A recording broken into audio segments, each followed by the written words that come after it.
Hello ছোট্ট বন্ধুরা, আশা করি তোমরা সবাই খুব ভালো আছো। আজকের পুরো ভিডিওটি মনোযোগ দিয়ে দেখার জন্য তোমাদের আমন্ত্রণ জানানো হলো, কারণ ভিডিওর মাঝে কিছু প্রশ্ন করা হবে। যারা সঠিক উত্তর দেবে তাদের নাম পরবর্তী ভিডিওতে প্রকাশ করা হবে। তো আর দেরি না করে চলো আজকের মজার ভিডিওটি শুরু করা যাক।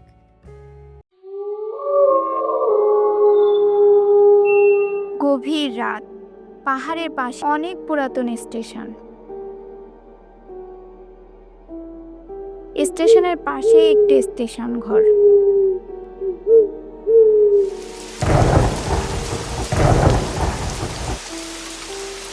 স্টেশনের পাশ দিয়ে একটা লোক হেঁটে যাচ্ছিল। হঠাৎ বিদ্যুৎ চমকে বৃষ্টি আসায় সে স্টেশন ঘরের বারান্দায় আশ্রয় নেয়। হঠাৎ ঘরের ভেতর থেকে দরজায় জোরে জোরে শব্দ। কে যেন ঘরের ভিতর থেকে ধাক্কা দিচ্ছে। ভয়ঙ্কর শব্দ শুনে লোকটি ভয় পেয়ে গেল। ভাই, কে কে আছে ভিতরে? দরজার পাশেই একটা জানালা, ওটা একা একাই খুলে গেল। ভেতরে ভয়ঙ্কর অন্ধকার। দেখা গেল ভেতরে ভয়ঙ্কর জল পড়ছে। এটা দেখে লোকটি ভীষণ ভয় পেয়ে গেল। বিদ্যুতের আলো পড়তেই দেখা গেল একটা ভয়ঙ্কর ডাইনি দাঁড়িয়ে আছে।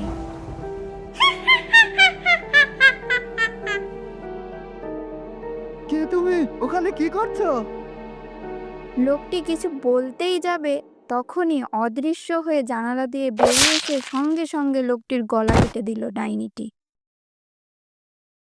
ওই পুরাতন স্টেশন ঘরেই একজন নতুন অফিসারকে নিয়োগ দেওয়া হলো। সে ট্রেনে চড়ে এলো। আমার পোড়া কপাল, জায়গাটা আমার একদিকে পছন্দ না, তারপর আবার ভয়ঙ্কর, আর আমার এখানেই পোস্টিং হওয়া লাগলো। কি আর করার, চাকরি তো করতেই হবে। একবার সুযোগ হলেই এখান থেকে চলে যাব, যত তাড়াতাড়ি সম্ভব।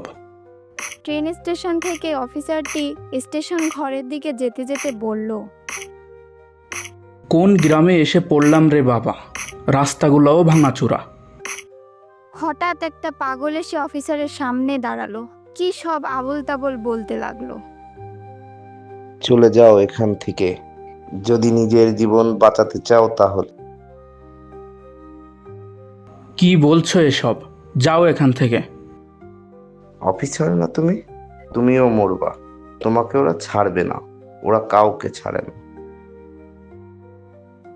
তুমি যাও তো এখান থেকে, না হলে কিন্তু তোমার মেরে মাথা ফাটাই দিব। না শুনলে তুমিও মরবা, তুমি মরবা। সবাই মরবে, সবাই মরবে, ওরা কাউকে ছাড়বে না। এ কথা বলে পাগলটি চলে যায়। আর অফিসার ওই স্টেশন রুমে হাঁটতে হাঁটতে চলে আসলো। এসে দেখে স্টেশন রুমের বারান্দায় একটা দারোয়ান বসে আছে। আরে স্যার, আপনি চলে এসেছেন। আমি আপনার জন্য অনেকক্ষণ অপেক্ষা করছি। আচ্ছা ঠিক আছে, এখন স্টেশন রুমের দরজা খোলো। দরজাটা খুলতেই একটা বাজে গন্ধ নাকে এসে লাগলো। কিসের গন্ধ? কি জানি না কিসের গন্ধ। আমার তো গন্ধ শুকে শুকে নাকটায় গন্ধে পচে গেছে। আমি বুঝতে পারছি না। আমাকে তো এই রুমে থাকতে হবে। আচ্ছা একটা কাজ করো তো, বাজার থেকে একটা রুম স্প্রে নিয়ে আসো। এই স্টেশনের প্রধান যে মাস্টার, সে কোথায়?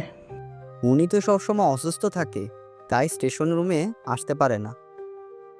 অফিসারের সন্দেহ হয় দারোয়ানটি মিথ্যে বলছে।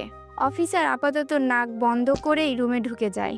আর মনে মনে ভাবছিল হয়তো ভিতরে কোনো ইঁদুর মরে আছে, তবে সে কিছুই দেখতে পেল না। রাত গভীর হয়ে গেল। হঠাৎ কারেন্ট চলে গেল। দারোয়ান মোমবাতিটি জ্বালিয়ে দিল। আরে আমি বুঝলাম না, আমি এ রুমে থাকবো কিভাবে? এত গন্ধ আর অন্ধকার। পরিস্থিতির চাপে পড়ে গেছেন আপনি, এখন আর কি করার। হ্যাঁ ঠিকই বলেছো তুমি। দারোয়ানটি চলে গেল আর অফিসার চেয়ারে বসে কিছু একটা ভাবতে লাগলো।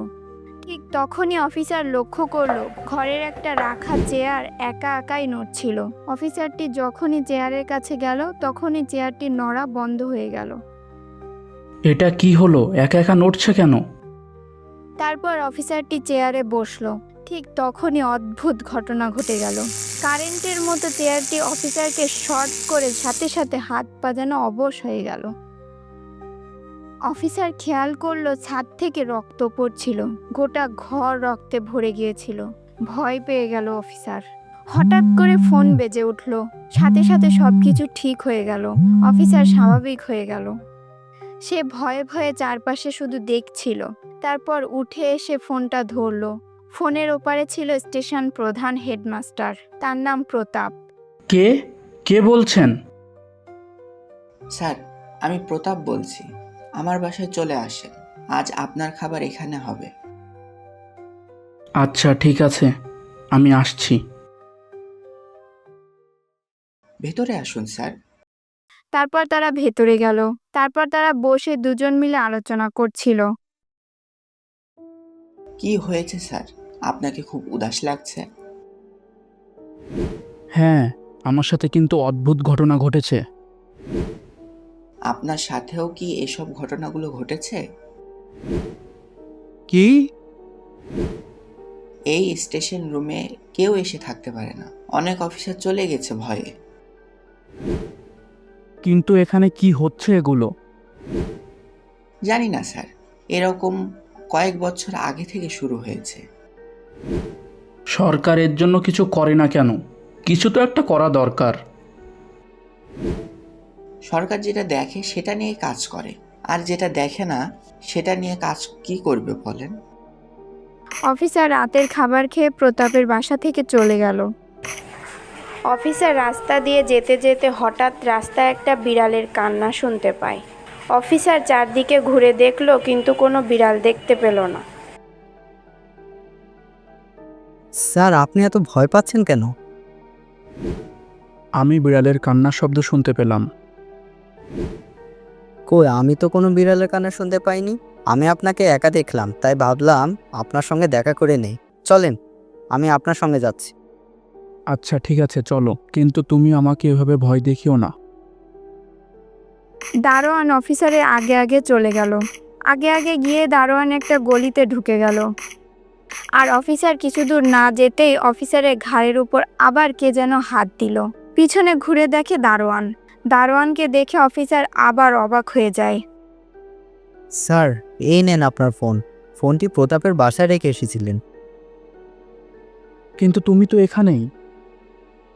হ্যাঁ, আমি এতক্ষণ প্রতাপের বাসায় ছিলাম। ও আপনার ফোন আমাকে দেওয়ার জন্য ডেকেছিল। দারোয়ানের কথা শুনে অফিসার ভয় পেয়ে যায়, কিন্তু অফিসার দারোয়ানকে কিছুই বলল না। দারোয়ান যদি অফিসারকে পাগল টাগল ভাবে। অফিসার দৌড় দিয়ে স্টেশন রুমে চলে এলো। স্টেশন রুমের দরজাও খুলতে পারছিল না অফিসার। ঠিক তখনই ঘরের ভিতর থেকে কারো দরজা ধাক্কানোর আওয়াজ শুনতে পায়। ভেতরে কে বলছেন? কে দরজা ধাক্কা দিচ্ছেন? অফিসারের কথা শুনেই ভেতর থেকে দরজা ধাক্কানো বন্ধ হয়ে যায়। অফিসার ভয়ে ভয়ে দরজাটি খুলে, কিন্তু ভিতরে ঢুকে দেখে কেউ নেই। আর গন্ধটা আগে থেকে অনেক বেশি বেড়ে গেছে। আসলে বাজে এই গন্ধটা কোথা থেকে আসছে, আমাকে জানতেই হবে। অফিসার খুঁজতে লাগলো আসলে গন্ধটা কোথা থেকে আসছে। এটা খুঁজতে খুঁজতে হঠাৎ চোখ পড়ল তালাবন্ধ একটা ঘরে। মনে হয় এই দরজার পিছনের থেকেই গন্ধটা আসছে, কিন্তু দরজায় তো তালা লাগানো। স্টেশনের প্রধান প্রতাপকে কল দিতেই হবে। অফিসার প্রতাপকে কল দেয়, কিন্তু প্রতাপ অফিসারকে নিষেধ করে দেয় যে ওই দরজা খোলা যাবে না, ওই দরজার চাবি হারিয়ে গেছে। এজন্য অফিসার ফোন রেখে ঘুমিয়ে পড়ে। রাত তখন প্রায় 2:30। হঠাৎ একটা ভয়ঙ্কর আওয়াজে অফিসারের ঘুম ভেঙে যায়। মোমবাতির আলোয় একদিকে অফিসার একটা ভয়ঙ্কর ছায়া দেখতে পেল। ছায়াটা দেখে অফিসারের কাছে একটা মেয়ে মনে হচ্ছিল, কিন্তু অফিসার এই ছায়াকে দেখেও নিজের চোখে বিশ্বাস করতে পারছিল না। হঠাৎ বিদ্যুৎ চমকালো, আর সেই বিদ্যুৎ চমকানো আলোয় অফিসার দেখতে পায় একটা ভয়ঙ্কর ডাইনি। অফিসার ভয়ে দৌড়ে বাইরে চলে আসে। হে খোদা, হে খোদা, আমি একটা ডাইনিকে দেখলাম। এত রাতে আমি এখন কি করব? অফিসার ভয়ে বাইরেই শুয়ে পড়ল। তারপর ভোর হয়ে এলো। সকালবেলা দারোয়ান এসে দেখলো অফিসার বাহিরে শুয়ে আছে। স্যার, স্যার, আপনি বাইরে কেন শুয়ে আছেন? তুমি বিশ্বাস করবে না, কালকে রাতে ঘরে আমি একটা ডাইনি দেখেছি। এটার একটা ব্যবস্থা করতেই হবে। আমি আজই ওঝা ডাকবো, আমার স্টেশন রুমে নিয়ে আসব। আসলে ঘটনা কি আমাকে জানতেই হবে। অফিসার সারাদিনের কাজ শেষ করে নিল। সন্ধ্যাবেলায় ওঝাকে ডেকে নিয়ে আসলো। তারপর ওঝা তার জাদুর সাহায্যে ডাইনিকে তার বশে আনার চেষ্টা করছিল। এই ডাইনি, সামনে আয়। তুই আমার কাছ থেকে বাঁচতে পারবি না। আমি তোর মতো এরকম অনেক ডাইনি কাবু করেছি। ওঝাটি ডাইনিকে বশ করতে সক্ষম হয়, কিন্তু ডাইনি কিছুই বলতে রাজি না। তারপরও ডাইনি অনেক কষ্টে কথাগুলো বলে। এগুলো সব কিছু প্রধান স্টেশন মাস্টার প্রতাপের জন্যই হচ্ছে। 10 বছর আগে প্রতাপ তার ভাইকে অফিসার বানানোর জন্য নিয়োগপ্রাপ্ত অফিসারকে মেরে ফেলে। এজন্য যে অফিসারকে মেরে ফেলে সে অফিসারের ভাই ওই চেয়ারকেই জাদু করে। আমি তখন থেকে এখানে আছি। আমার কাজ হলো ওই চেয়ারে কোনো অফিসারকে বসতে না দেওয়া। কে জাদু করেছিল? তার নাম বল। বলবো না। বল বল। বলবো না। এ কিছু বলবে না? হয় এই ডাইনি বন্দি করে ফেলো, না হলে একে ধ্বংস করে দাও। এখানে কি হচ্ছে? জানো, এই চেয়ারকে কেউ জাদু করেছে, সেজন্য এই ডাইনি কোনো অফিসারকে এখানে থাকতে দেয় না। আচ্ছা, তাহলে এতদিন যত অফিসার এসেছে সব অফিসারকে এই ডাইনি মেরেছে? আমি ওকে দেখাচ্ছি মজা। দারোয়ান লাঠি হাতে নিয়ে ওঝার মাথায় বাড়ি মেরে ওঝাকে মেরে ফেলে। অফিসার এটা দেখে অবাক হয়ে যায়। তুমি কি করলে? এতক্ষণ তুমি অর্ধেক কাহিনীটা জেনেছো, পুরো কাহিনী এবার শুনো। আমি এই চেয়ারকে জাদু করেছি। প্রতাপ আমার ভাইকে মেরে ফেলেছিল। আমি এই চেয়ারে কোনোদিন কোনো অফিসারকে বসতে দেব না। তুমি প্রভাতকে মারো না কেন? তুমি প্রভাতকেই মারো। আমি ওকে তো মারবই। প্রতাপ আমার ভাইকে যে পদের জন্য মেরেছে, আমি আগে ওই পথকে ধ্বংস করব। এখন তোমার পালা। আমাকে মেরো না, আমি তোমায় ক্ষতি করেছি? তুমি সব ঘটনা জেনে গেছো। তোমাকে বাঁচিয়ে রাখলে তুমি সবাইকে বলে দিবে স্টেশন রুমে অফিসারদেরকে কি করা হয়। এর জন্য তোমাকে বাঁচিয়ে রাখা যাবে না। দারোয়ান ডাইনিকে ইশারা করতেই ডাইনি সাথে সাথে অফিসারের গলা কেটে ফেলে দেয়। সাথে সাথে তালাবদ্ধ রুমটা খুলে যায় এবং দেখা যায় ওই রুমে অসংখ্য গলাকাটা লাশ পড়ে আছে। ওই রুমে আবার একটা নতুন লাশ যুক্ত হলো। আবার দরজাটা তালাবন্ধ হয়ে বন্ধ হয়ে যায়।